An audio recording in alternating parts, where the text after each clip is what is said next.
topik kita nak bincangkan macam mana nak elak duit bocor.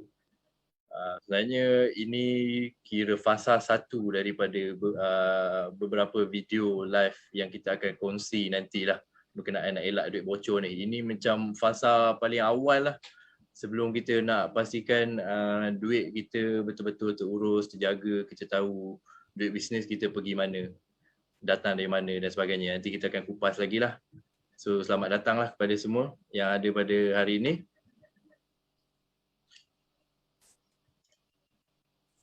Okey, topik perbincangan pada hari ini kita akan kupas tentang, memang topik hari ini kita cakap pasal dokumen je. Dokumen dalam jual beli. Apa dokumen kena ada, kenapa dokumen ni kena ada, apa jadi kalau kita tak ada semua dokumen ni, macam mana kita nak buat segala dokumen ni, dan last sekali kita akan share sendiri case study tentang sebuah bisnes produk snack, snack kerepek ni, dia hilang jualan RM2,000. 2,000 tu bukan jumlah yang kecil untuk bisnes SME. Dia hilang sebab dia tertinggal satu dokumen je. So kita akan kupas satu-satulah untuk hari ni. Dan masa yang sama, kalau tuan-tuan puan-puan ada soalan, boleh terus mencelah je lah, tanya je lah apa-apa.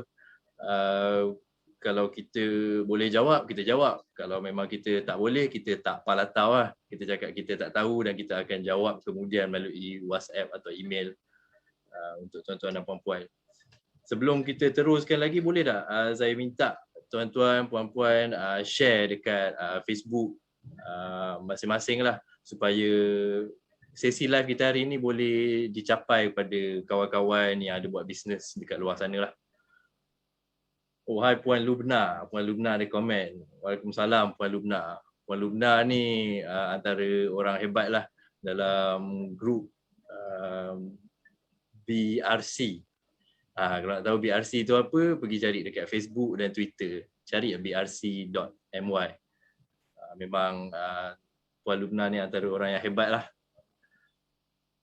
Terima kasih Kak Cik. Kak Cik pun student dalam tim BRC juga. Terima kasih sudi share. Terima kasih sudi hadir Kak Cik. So kita boleh move on. Kapal yang bocor. Tengok kapal tu saya ingat menurut Benjamin Franklin, Benjamin Franklin adalah seorang founding father atau orang kata orang yang membukakan USA atau Amerika Syarikat lah zaman beberapa tahun yang lalu lah.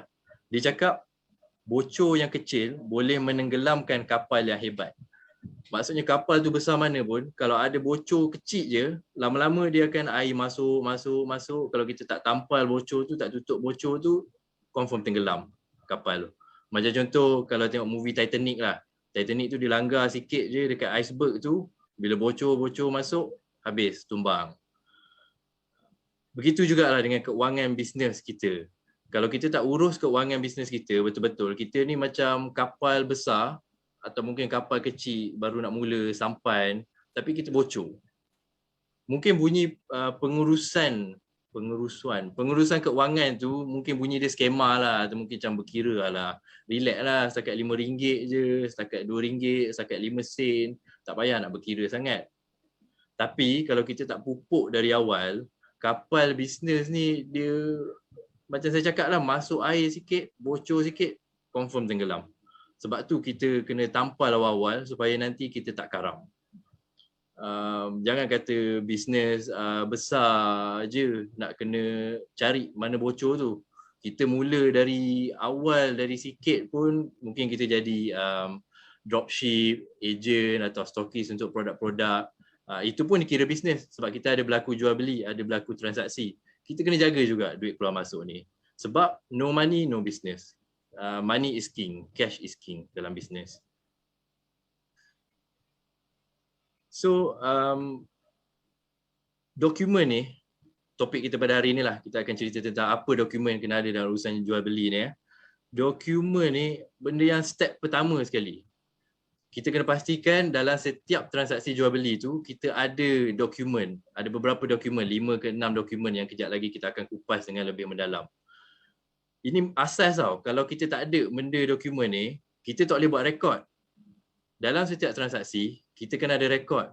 Duit masuk, rekod duit keluar, tarikh, tujuan untuk apa atau datang dari mana duit tu.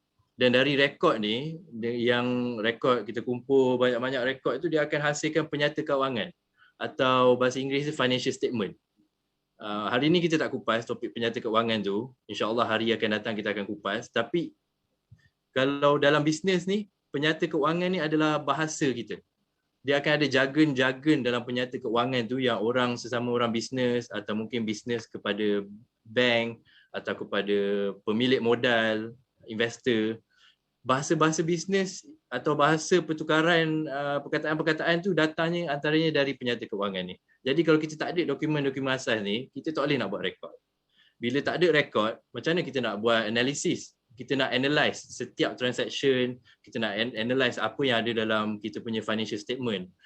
What is our margin? What is our cost of goods sold? Berapa kita punya growth dari bulan ke bulan dari segi sale atau dari segi perbelanjaan kita. Semua itu kita kena buat analisa. Tapi sebelum nak buat analisa tu, mesti kena ada dokumen. Memang balik kepada dokumen juga. Daripada analisa ni kita boleh tengok nombor-nombor yang baik dalam bisnes kita atau nombor-nombor yang kita boleh rawat lah supaya bisnes kita boleh maju ke depan. Dan akhir sekali, of course, perancangan. Kita kena ada buat bajet, kita kena ada buat perancangan atau mungkin kita nak buat forecast untuk bisnes kita. Forecast ni basically pandang ke depan lah untuk beberapa bulan atau tahun akan datang. Kita kena ada perancangan supaya kita tahu kita nak pergi ke mana.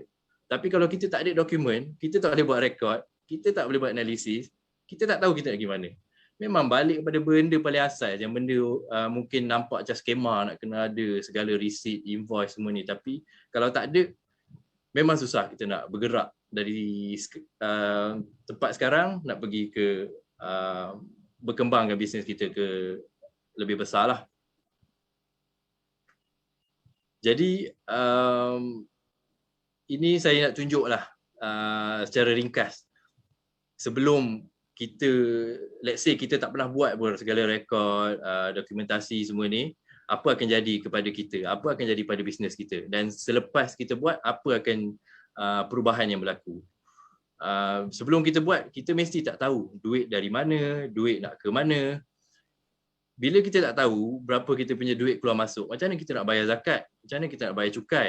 Kadang kita sentiasa tanya macam takut nak bayar cukai ni, berapa rate dia, berapa jumlah kena bayar, habislah nanti LHDN kejar. Tapi sebenarnya dia akan balik pada benda asas tu. Ada dokumen tu, kita tahu macam mana nak rekod, selesailah masalah dia.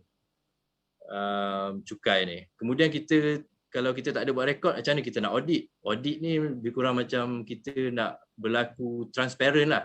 Kalau kita nak apply loan, kita nak apply investment from investor, kita mesti nak ada audited financial statement untuk mengesahkan kewangan kita ni elok lah.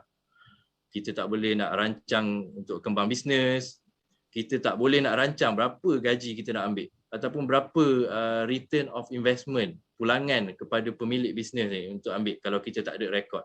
Kita tak tahu berapa untung rugi kita. Pakai sebat je ambil gaji berapa banyak. Sedangkan tak boleh. Kita kena ada gaji yang tetap. Itu pun nanti kita kupas lah kalau sempat. Dan last sekali, kita tak boleh buat simpanan bisnes. Simpanan bisnes yang penting. Nak-naknya musim COVID ni. Tiba-tiba kedai tak boleh buka. Bisnes tak boleh jalan. Kena duduk rumah. Macam mana kita nak survive? Kita ada pekerja, kita ada kos-kos yang kita nak tanggung. Melalui simpanan bisnes ni lah kita akan guna untuk survive bisnes kita.